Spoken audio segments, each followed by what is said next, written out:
नमस्कार मित्रांनो, मी वैभव आगरे माझ्या ब्लॉगमध्ये तुमचं स्वागत करतो आहे. आज रविवार आहे आणि आपण चाललो आहे दादरला. काल तुम्हाला बोललो होतो, काल माझं पहिलं लोक तुम्ही दादरला जाणार आहे म्हणून. सो आपण निघालो आहे दादरला. जाताना गाडी वॉश करायची आहे. त्याला बोललो होतो 10 वाजेपर्यंत येतो. मेबी त्याच्याकडे बुकिंग नसली पाहिजे कुठली. पटकन गाडी वॉश करून पुढे दादरला निघू. सरळ हायवेच्या हेल्मेटमध्ये जायचं. कालच्या व्लॉगमध्ये मी माईक ना हेल्मेटच्या आतमध्ये लावलं होतं ना, चीनच्या जवळ. तर माझ्या श्वासाचा आवाज आहे ना, तो खूप जास्त येत होता. आज मी नेकजवळ लावला आहे. बघूया आपण आवाज कसा येतो आहे. कारण काय मला आयडिया नाही आहे की प्रॉपर वेने आवाज रेकॉर्ड होतो आहे की नाही होत आहे. कॅमेरा जर आज थोडा फ्रंट फेसिंगला झाला, आपण नंतर अँगल विंगल चेंज करू. नवीन शिकतो आहे, इंडिव्हिज्युअल समजून घ्या.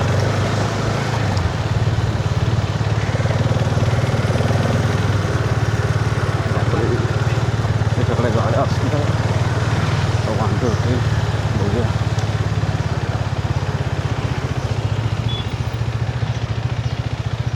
येऊ का?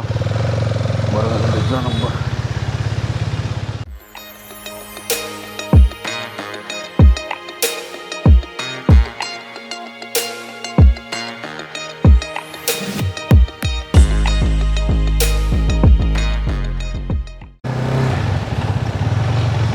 चला मित्रांनो, आपली गाडी धुवून झालेली आहे. आता आपण निघालो आहे दादरच्या दिशेने. बरं, आजच्या आपण दादरपर्यंतच्या प्रवासामध्ये ना, मी कॅमेरा मुद्दाम समोर लावला आहे बिकॉज मी आज तुमच्याशी बोलणार आहे. काही इन्फॉर्मेशन शेअर करायची आहे मला. आपलं चॅनलसुद्धा त्याच संदर्भात असणार आहे. म्हणजे फक्त काय राईड्स वगैरे एवढंच आपण नाही करणार आहे, तर काही इन्साईट्स वगैरे असतील, डिस्कशन्स करू आपण. बऱ्याच गोष्टी असतील त्याच्यामध्ये शेअरिंग होईल. मे बी माझ्याकडून काही चुकत असेल, तुम्ही मला करेक्ट कराल. ओके. तर मी आज सर्वात पहिला जो टॉपिक चूज केला आहे ना, तो त्याच्यावर मला बोलायचं आहे. तो आहे की तुम्ही ॲज अ टीनएजर इन्व्हेस्टमेंट कशा प्रकारे सुरुवात करू शकता. बिकॉज इन्व्हेस्टमेंट करतात लोक, पण टीनएजमध्ये नाही करत. कारण त्यावेळेला आपल्याला माहितीच नसतं किंवा कोणी सांगितलेलंच नसतं की अरे इन्व्हेस्टमेंट काय असते, कसं करायचं असतं. एक प्रकारे आपण सुखवस्तू लेवलला असतो ना. घरचा सगळं आपला खर्च वगैरे असतो ते आई बाबा करत असतात. आपल्याला काही त्याचं पडलेलं नसतं. मोबाईल पाहिजे, दिला बाबाने आणून. गाडी पाहिजे, दिली बाबाने आणून. तर आपण त्या संदर्भात थोडं बोलायचं. तर टीनेजर्स म्हणजे कोण? जे 18 वर्ष होत आलेत किंवा त्यांचे जस्ट 18 वर्ष पूर्ण झालेत, कॉलेजला जात आहेत किंवा कॉलेजच्या उंबरठ्यावरती पण आहेत, असे टीनेजर. सर्वात पहिलं आपल्याला एक शिस्त लावायची. ती शिस्त लागल्याशिवाय ना आपण कोणत्याही प्रकारे इन्व्हेस्टमेंट जी आहे ती पूर्णत्वास देऊ शकत नाही. आता शिस्त म्हणजे काय? आधी तुम्हाला सवय लावायची. सवय अशी की तुम्ही थोड्या गोष्टीमध्ये म्हणजे एक रुपयापासून सुद्धा पैसे वाचवण्याची सवय लावायची.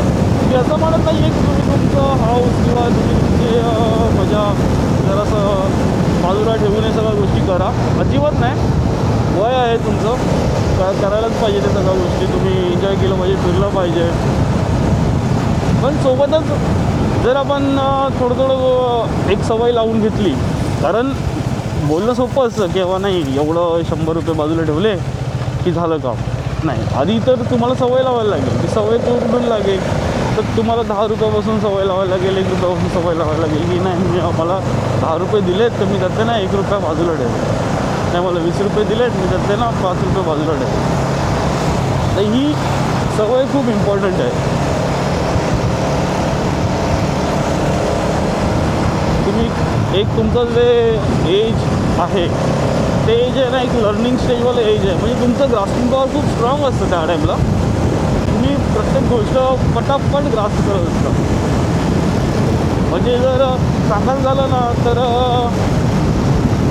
तुमच्याजवळ परीक्षेला आम्हाला बसवलं ना तर आम्ही बोलत ना मॅक्झिमम चान्स आहे की आम्ही ती परीक्षा फेल करू. कारण आता आमचं काही ग्रास्पिंग पॉवर जास्त नाही आहे, थोडं कमी झालेलं आहे. पण एक टीनेजर्स ते नसतं, कारण तुम्ही प्रत्येकाला एक्झाम सगळं चालू असतात ना आपल्या, त्यामुळे त्या टाईमला ते माइंड ते नसतं. तर त्याच वेळेस आहे ना तुम्ही कॉलेज करता करता तुम्ही हळूहळू ना इन्व्हेस्टमेंट रिगार्डिंग गोष्टी शिकायला चालू करा. SIP काय असतं, म्युच्युअल फंड काय असतं, कंपाऊंडिंग काय असतं, लॉसेस कसे मॅनेज करावे, ह्या टॉपिक्सवरती ना बऱ्याच अशा यूट्यूबवरती व्हिडिओ आहेत. होतं काय ना की आपली म्हणजे कसं होतं, आपण एकमेकाला बघून आहे ना इन्व्हेस्टमेंट कधी शिकत नाही, पण बाकीच्या गोष्टी नक्की शिकतो. गेम खेळायचं आहे, मजा मारायची आहे, फिरायचं आहे, आणि नक्की करा हे सगळ्या गोष्टी झाल्याच पाहिजेत. पण ज्यावेळेला आपले अगदीच मोकळा वेळ असतो ना, दिवसातून अर्धा तास जरी तुम्ही काढला ना यूट्यूबवरती ना, आता असं झालं आहे की सर्व अवेलेबल आहे. म्हणजे तुम्हाला एकच्या एवढी गोष्ट शिकायची आहे, तुम्ही जा यूट्यूबवरती शिका. कुठली गोष्ट शिकायची आहे यूट्यूब ओपन करायला शिका. सो यूट्यूबला एक कप ऑफ केक झालं आहे. तुम्हाला यूट्यूब नाही तर तुमच्याकडे गुगल आहे. आणि आता तर असं झालं आहे की गुगलवर सुद्धा सर्च करण्याचा म्हणजे त्या वेबसाईट शोधण्याचा वर खाली करण्याचा त्रास वाचला आहे. एका क्लिकमध्ये तुम्हाला AI समराईज ऑप्शन येतो आहे, तुम्हाला समरी मिळते. आणि 90% तुमचा जे क्वेरी आहे ना तिथे AIच्या समरीमध्ये सॉल्व होतो. तुम्ही बोलतात ना जास्त तुमचा वेळ पण फुकट जाणार नाही या गोष्टीमध्ये, आणि तुम्ही पटापट गोष्टी शिकू शकता. मी विंडस्क्रीन लावतो आहे, काही जरा धूळ वगैरे बऱ्यापैकी आहे. मे बी थोडासा आवाज तुम्हाला कमी येईल, पण समजून घ्या. ओके.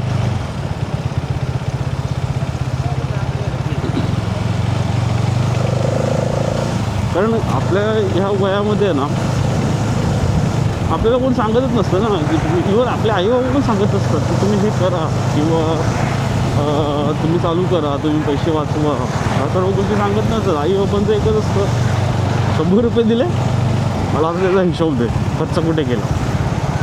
बेसिकली पॅरेंट्सचं पण एक कर्तव्य आहे की तुम्ही ना हिशोब मागण्यापेक्षा ना तुमच्या मुलाला 100 रुपये दिले त्याचा हिशोब नका मागू, पण तुमच्या मुलाला किंवा मुलीला एक अशी गोष्ट शिकवा की 100 रुपये दिलेत ना त्यातले थोडे काही पैसे ना तू तुझ्या स्वतःसाठी ना राखीव ठेव. जमेल तेवढे पैसे, नॉट नेसेसरी की तू 50 रुपये ठेव, तू त्यातले 80 रुपये ठेव, 20 रुपये खर्च कर, गरज नाही आहे. पण जमेल तेवढे पैसे ना शक्य होईल तेवढं राखीव ठेव, की जेणेकरून हे पैसे तुझ्याकडे साठत राहतात. आता कंपाऊंडिंग जे वर्क करतं ते तू आपल्या छोट्या छोट्या पैशातूनच करतं. आपण बोलतो ना थेंबे थेंबे तळे साचे, तशा प्रकारेच कंपाऊंडिंग वर्क करतं. तर छोट्या छोट्या अमाऊंटमधून तुम्ही रक्कम जमा करा, आणि तुमचं जर समजा 18 वर्ष पूर्ण झालं असेल तर एक डीमॅट अकाउंट आता हल्ली तुमच्या मोबाईलमध्ये पटकन ओपन होतं ना, त्याला काय खर्च आहे ना काही आहे. मी म्हणेन जर तुम्हाला ना आईवडील महिन्याला समजा 1000 रुपये पॉकेट मनी देतात. 1000 रुपये आत्ताच्या काळाला खूप कमी आहेत, पूर्वी फार जास्त होते, पण आपण अंदाज पकडूया की 1000 रुपये तुम्हाला पॉकेट मनी आईवडील देतात महिन्याला, कॉलेजला येणं जाणं या सर्व गोष्टींसाठी. त्यात तुमचं फिरणं पण होतं. आपण कन्सिडर करू की तुमचं कॉलेज जवळच आहे, तुम्ही चालत जात आहे, किंवा तुमची शाळा जवळच आहे, तुम्ही चालत जात आहे. जस्ट एक मंथली खर्च म्हणून तुम्हाला 1000 रुपये दिले. तुमच्या आता का मोबाईल तर का प्रत्येक शाळेच्या मुलापासून सर्वांकडे आले, मुलींपासून, तर ती काय एवढी बिग डील राहिलं नाही आहे की मोबाईल जर नसावा. आय विल सजेस्ट की पॅरेंट्सने मुलांना मोबाईल पण फार लवकर देऊ नये. अगदी जर तुम्हाला वाटतं ना द्यावं तर तुम्ही एक काय बोलत ते बेसिक फोन द्या त्यांना जस्ट फॉर कम्युनिकेशन आणि एंटरटेनमेंट पर्पज किंवा त्यांच्या एज्युकेशन पर्पज. हां आता सगळं ऑनलाईन बऱ्याच गोष्टी आहेत कराव्या लागतात. ते एज्युकेशन पर्पज तुम्हाला काय द्यायचं झालं असेल ना आता एखादा टॅब घेऊन द्या. आणि आयपॅड वगैरे तर टॅब तर स्वस्तच मिळतात.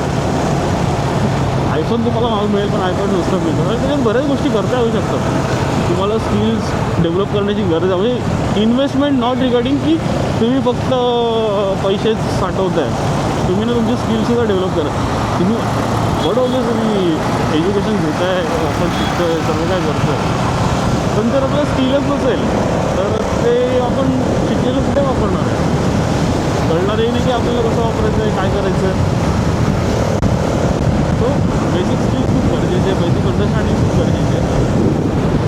आपण देतात तर 100 किंवा 200 रुपये ना तुम्ही एक SIP करलं समजा. कुठली SIP घ्या तुमचं मला वाटते की घ्या.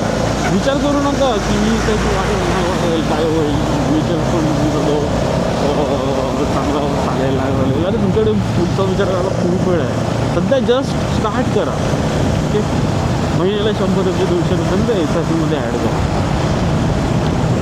आणि बघू पण नका तुम्ही विसरून जा. तुम्हाला असं डोक्यात ठेवा ना की ते 100 रुपये तुम्ही उडवले कुठेतरी. तुम्ही ते खर्च केले तुम्ही खाल्ले काहीतरी केलं त्याचं उडवले ते तुमच्याकडे नाही आहेत असंच समजून चाला. अगदी तुम्ही जॉबला लागून तुमच्या स्वतःच्या पैशाने तुम्ही गाडी मिळी विकत घेत नाही ना तोपर्यंत तुम्ही पैशांचा काय SIP जास्त विचार नाही करायचा. फक्त बस थोडं त्याचं हां तुम्ही कॉलेजला हा तुमच्याकडे अर्निंग सोर्स नाही आहे तोपर्यंत तुम्ही कमी इन्व्हेस्टमेंट करा. बिकॉज तुम्ही आता राईट नाव पॉकेट मनीमधून करणार आहात बरोबर. कारण जसजसं हे तुमच्या इन्व्हेस्टमेंटला वर्ष वाढीस लागतात ना तसं तिथे तुमचं पैसे किंवा तुमची जे अमाऊंट न खेळता ना तिथे कंपाऊंडिंग पॉवर खेळायला चालू करतात. जी कंपाऊंडिंग पॉवर सुरुवातीला अगदी एवढीशी दिसते छोटीशी पण ॲक्च्युअलमध्ये ती छोटी नसते. ती जेव्हा तिला वर्ष जातात ना 5 वर्ष 10 वर्ष जसे हळूहळू जातात ना ती एक मोठी गोष्ट आहे कंपाऊंडिंग पॉवर.